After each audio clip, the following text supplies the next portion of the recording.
person that the whole time and not take any type of action against you. But you have a black person, they will tase you, they will beat you. I mean, it's unbelievable. They will shoot you. I mean, it's unbelievable. Now, it's part of it. It's part of that because we're aggressive in our behavior as well as black citizens. I can't say But was that. Tamir I Rice being can't say aggressive? that. No, I'm asking the I question. can't say He, that. I don't. No, I don't. And some people can be are aggressive, aggressive, but and at the some same are time, not. it's just a misperception. Right. Now, You know, like I they said, can being they a can look police at you, and we can take prime example. Oh, yeah. Being at Yeah, Bethesda Blues and Jazz. You're And a big tall guy. You're a tall and- African American yeah. male, They'll be ready to who's jump on larger you and size. beat you down. and if you're not smiling, they're like, okay, what's wrong with you? And that's the black folks. And yes, and that's the Dr. point. ZaMiya, you got I to got They will be questions. intimidated by your size alone. Is he okay? when you roll No. with me, it's What's going on? Your I'm size like, he's intimidates fine. people to begin with. Yeah, Okay. so that's an Automatically right off the intimidation bat. too. But it doesn't justify No, it doesn't. It doesn't. them, But you it gotta doesn't believe they're calling justify back up anyone for you. look, one of y'all. to do one at a anything. time. You know, it doesn't No, justify, I'm hearing both of you, so I want to hear one. it doesn't justify the fact that it's still wrong. You know what I'm saying? When they call the police for you, oh, they call them back up. There's no doubt about it. Oh, we can't get it back up. Well, no, actually, I ran into a situation in another city, Dr. ZaMiya, as part of the segue, because there's a part that he said that I wanted to refer to you as well. But I ran into a situation in another city, and it was very, you know, I had to have this conversation with my son, which I don't want to, but I do. And what happened very simply was I got out, I had some groceries, and there was a slight incline in the parking lot.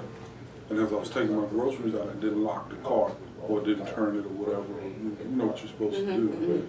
You know, I am not a grocery shopping professional. I will admit that.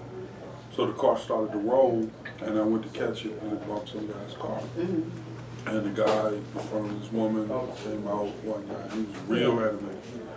And I said, hey man, I apologize. It was a little, I mean, you couldn't even barely see it. It wasn't even a dent. It was a little scratch. Because you know, the shop cars have rubber edges just for that reason. Oh, you saying the shopping cart Shopping in his cart, car. in his Okay, car, right. got you. So, and it wasn't a long distance, it was just, you know, so anyway, he was real animated. I mean, was, you know, more demonstrative, et cetera. And the more demonstrative he became, the cooler I got. You know, because I wasn't going to get into that kind of escalation. I didn't want that visual. Plus your son is standing right there. No, my son, Oh, this you before my wasn't- son was even okay, born. I gotcha, said, I okay. gotta tell him the story. So while I'm sitting there and while he's doing this thing, the guy sitting behind him, you know, said, he gets out, he said, don't worry about it. I'm gonna go in and I'm gonna call the police. You know, just, even really just before cell phones hit real big. Over that? They were gonna call the police? Nah, so I asked him, I said, what are you calling the police for? He said, because you're getting angry. I said, I'm getting angry. I said, I haven't said a word. Wow. I haven't even raised my hands. I said, he's the one that's angry. He said, yeah, but you're gonna, I'm like, I'm going to what? Assuming what you're gonna do. So he goes in to call the police. Now I can't leave. Oh my goodness. Now I cannot leave. He comes back, I said, sir, now I can't leave. The guy can take my insurance information, I give him my driver's license, I can give him, if he wants to call his insurance company and they want to charge, that's fine. Right. I said, we don't need to do all this. Now you're calling the And that's cops. a public property, and the cops don't take a report for that either. So again, Wow. I can't leave. So black sheriff pulls up. And I said, oh God, thank you. So he's dealing with the situation. No, he's dealing with the situation. But see, this is in a town, Syracuse, where I'm fairly well known. Right. So when he pulls up, I identified his name. He easily identified mine once I gave it to him. And then he dealt with it. He said, sir, you know, I'm glad you called the cops, but unless something violent happens, this is really a civil matter. You need to get his insurance and figure it out. So when it was over, I went to the guy. I said, "Man, I'm glad you showed up, man." I said, "This could have been out of hand without me even doing anything." Doc, he said to me, as soon as he said he was on another call and had a motorist on the side of the road and was addressing that motorist. When he heard the call, he said, when he hears these three words, he knows he better get his butt there because it's not going to end well. And the three words are large black male. And that's the code. for the posse. And sure enough, somebody else pulled up, like, wait, and he was like, hey, I got it under control, there's no issue here, keep it Oh, moving. they ready to fight. I mean, Fight. he said that's the code, and when they get in the car, something They're happens. automatically. Adrenaline starts to pump it. I mean, Something it's happens. crazy. It's crazy. And I want to know, I mean, I know that we're extremely attractive human beings, African American men. I know that people, everywhere we go and whatever we do, we leave an impact. Whether it's sports, business, education, whatever. And I know sometimes that people get very excited when we come in the door, one way or another, positively or negatively. What is it about us that creates, especially black men, that creates, in you guys' mind, what is it about us that creates such furor every time we come through the door, every time we open our mouth, every time we do something? There seems to me to be a very extreme reaction, either positive or negatively, to our presence and our being. Dr. ZaMiya, I'm going to throw this out to you because you heard from some African American men quite a bit over the last few weeks. What are some of the things that they're saying that is contributing to some of the hostile reactions we get when we're not the ones that are in the restroom? Well, let me first address the issue of law enforcement. Right now, I think we're strictly just dealing with a case of abuse of power when it comes to other races outside of our own races. And so what we're seeing is a platform of law enforcement who knows that we have a corrupt judicial system. And because that system backs up their behavior, now it's a free card to attack African Americans, period, regardless of your size, your age, your gender. I saw Because there's very little repercussion for them doing it. there's no repercussions. It's moved from very little to no repercussions. I saw on Facebook last week a white cop slamming down an 87-year-old woman. She was either 84 or 87. And it was all caught on video. 84, 87 years old. First of all, they're trained how to de-escalate a situation. They are trained to use other techniques to bring down a hostile person. So you see it clearly played out or manifested when the person is any other race other than African American. They will talk them down. They will, use very little physical contact. Incendiary words. I've seen them on video cuss at the cops and jump in their faces and they're like, hey man, let's see if we can. Exactly. Right, they're trying to de-escalate. Like it's crazy. the white kid who did the shooting at Virginia State College, they offered to take him to get something to eat. Right. So that had been an African I American. was I'm sorry, time That had been out. anybody else, he Yeah. wouldn't have even gotten out of there alive. Exactly. Dr. ZaMiya, I didn't get that memo. What? Did you just tell me? Yeah, that white kid who shot up all of the staff and children at Virginia State University, they talked him down and offered to take him to get something to eat before they took him to the precinct. That's right. You mean not as part of a negotiation, but while he's in the While car? he's in the car. Yeah, while he's in the backseat.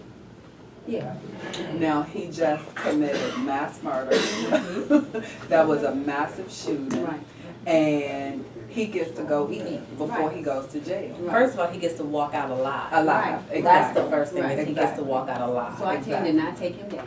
Exactly. Okay? I mean, any other time, they would either took him out. And then when things do happen, the penalty for what they serve, the It's minimum. Virginia cop that just got sentenced to 1 year in prison And you know how for strict Virginia shooting is? the They get man on in laws. his door.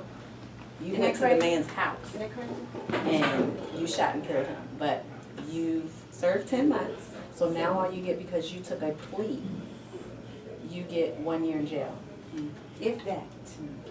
That's what they're saying to us. Yes. 9 times out of 10, And you it's- may get out on It's 4 not months regular. with It's this not behavior. regular jail because you're a police officer, so you're not putting Right. general population. Well, no, that's not true. Well, That's this one is not being put in Okay, general I was gonna say, population. It sometimes said they it do, in the sometimes paper they do. that it was It not depends, going yeah. to be in general That's crazy. population. So. In Virginia, make their own laws as they go along. Yeah. Well, pretty much every state is becoming that way. So But- before we take a quick station break, Dr. Zamaya, you ready to make a point? I'm sorry. I was just gonna say, so what we're seeing, you know, in that area is the abuse of power, and we are seeing that racism is not dead. It is still very much alive. We just had racism in other forms where it was more behind the pen, in laws and legislations and things like that, but now it's becoming up front and in your face where you're seeing more physical contact, or, you know, cases where you can't deny that this has to be a racist case. Now, the prevailing theory was once you had cameras showing everything, and once police were required to carry cameras, on their car and on their persons, and things would videotape that we should get some more equality balance in the jurisprudence. It's gonna take a change of law. And don't think it doesn't go on with the officers that work together also, okay? I got you. So it goes on between them also with the racist thing also, considering that you gotta be careful who you work with. Ron, That's can a you whole tell nother Reg we got to story. take a quick station break? When we come back, Dr. Zamaya, Jesse Williams also made a comment about African American women, that we as black men are going to start doing better. And when we come back, we're going to open up with that and talk a little bit about your book and go from there. Roland Bubba Grimes, sit tight, we'll be right back. It's real also as far as. All right, you guys listen, I need a favor. All right, when someone is talking, we have to wait until that person finishes their point before the next person happens to trip over each other. And I can hear it in my ears and I'm trying to listen to one and so I know. So what happens is if I make a point, once I do, then I'll make a forward gesture to somebody and take it from there. You make a point, when you close the point, then look to someone and then pass the baton. All right. Now, occasionally you'll hear me redirect some conversation as it's going, and that's important. I'm not But sure this who is that one of the is. reasons I wanna why know people who that don't is. I think that's have Tia a lot of Day. success with Oh, it. yeah? She was in here yesterday. At one time. All right. That's So we nice. want That's to a nice and one. show the rest of the world that we get this done. All right. We straight. All right. It's real, it's crazy. I mean, you just gotta be worried about who you work with also. I mean, because people may not come back here. You need to be back. All right, back in the house, Roland Bubba Grimes here, Roland Grimes Show live, not just sports entertainment, Beauty and the Beast version, and of course I'm Roland Bubba Grimes here with the beauty coach Tanya, and my Redskin Cupcake lady, and additional co-host Miss Ramoda, and also our special guest Dr. ZaMiya, and we're going to jump right back into it. Dr. ZaMiya, Jesse Williams also in his speech last night talked and mentioned something to the ladies, especially black women who have been nurturing everyone under the sun and putting themselves secondary, essentially is paraphrasing what he said. And he said, we as black men will do better. When you hear that, what are some of the things that immediately come to mind? Well, first of all, it's the how-to. How are you going to do better? For so many years, you know, that I kind of labeled that the jail talk. You know how a person goes to jail and I've learned my lesson, I'm going to do better, I'm going to do this, I'm going to do that. There are some men who sincerely want to do better, but now we're at the stage of what does it take for you to be better? So in order for a man to do better, he has to become better. So for each man that looks different because each man goes through their own processes and stages of life. So what works for one man doesn't necessarily work for the other man. So without that, you don't just do better without becoming better. So when I hear that, my first response is, how are you going to do better? What do you think we need? Because it may just be more than we need to stop raising our sons by ourselves, right? I need you to be mentally healthy and be mentally capable in a positive way to raise my son. not just have your presence there. So that's a very broad statement that he made, and actually it's one that you can't make for everybody because each person's process is different. So when I hear that, it really doesn't do anything for me unless the man or the men that are in my circle, I see them doing the how-to part of how to be better. Super. So, as an African-American male, I can tell you this much. This is what I know. There are some people in my life who have tried to make me better. One of the persons in my life that's always tried to make me better, who incidentally spent an inordinate amount of time with me, was my coach. More than my parents, more than my teachers, and more than anyone else, was my coaches. Now what happens is they give you very specific markers in order for you to drop your 40 time from a 4.8 to a 4.7. These are the things you have to do. This is your goal, this is how you reach it. If along the way you're not, now we'll make some adjustments. We want you to bench 400 pounds. You're at 325. This is what you're going to do. Every week you're going to add 10 pounds to your bench. And then you're going to get it to 425, so when we test you, 400 is not. So they give us specific things that need to be done and specific steps to get there. For men in America who look like me, there's no specificity in terms of what accomplished, successful, doing better men look like. It's different from house to house, plantation to plantation, and person to person, and parent to parent. That which I would do with you that you think is marvelous, and I just dealt with a situation before the show started. I have a platform where I bring in multiple people on my show, and every once in a while someone doesn't like my model, and they're like, I don't want to do it. And what happens is I have to say, okay. Now, does the industry say, hey, here's the standard, Roland Grimes, you got to meet that standard, and if you don't meet that standard, then we're done with you as an industry. If that's the case, hey, maybe I won't get on ABC with this. All right, but what happens is I need to know, we need to know what doing better looks like. What does it mean? And what are the specific things we have to do that? Now, I ask you, Coach Tanya, I ask you, Romalda, in response to that, what are one or two things that you say we as a black nation of men need to do better? And then what are maybe some of the steps we can do to get there? Like you said, and like Dr. ZaMiya said, it's different for every man. I mean, a generalization could be, as far as the kids are concerned, raising children, be a part of their lives more. And it's not to say that all men are not a part of their children's life, but there's a vast majority that are not in their children's life for whatever reason, whether they're incarcerated or they just choose to be personal out of that child's life. That, to me, is the catalyst for a lot of things that goes forward. And it's because they don't. You have mothers. Because a mother, 9 times out of 10, is never going to go anywhere. But you have more fathers. You do have mothers that do leave their children. I'm not saying that there aren't. You have fathers that are raising their children. But 9 times out of 10, it's that woman that's going to be there. And the men have to step up, whether you want to be with that woman or not. That's neither here nor there. It's all about the child. Okay, before I go to Ramona, I'm going to jump in on this. This is where some of the problem then comes in, because I want to hear it. When a person tells me that we need to be in our child's life more, that's an abstract definition. There's no quantifiable definition for what more is. Now, in other cultures, they appear to have some kind of idea what more looks like. You're going to spend an hour with them every night, or you're going to do this, or you're going to do that. In other words, there's some kind of staple for what more looks like. So in other words, when you go to court, they give you a more. They say you're going to be with them over the weekend, 2 weekends out of every month, or 2 weeks out of every month, or you're going to pay this much.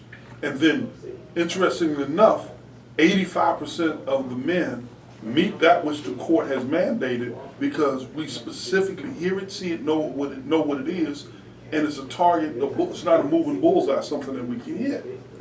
So basically what you're saying is every female that has a child with a male needs to give you a guideline as to what you're supposed to do with that child. If we don't have a guideline, how But do we I'm- satisfy? I don't know where it comes from. Women don't have a guideline either when it comes to having a child.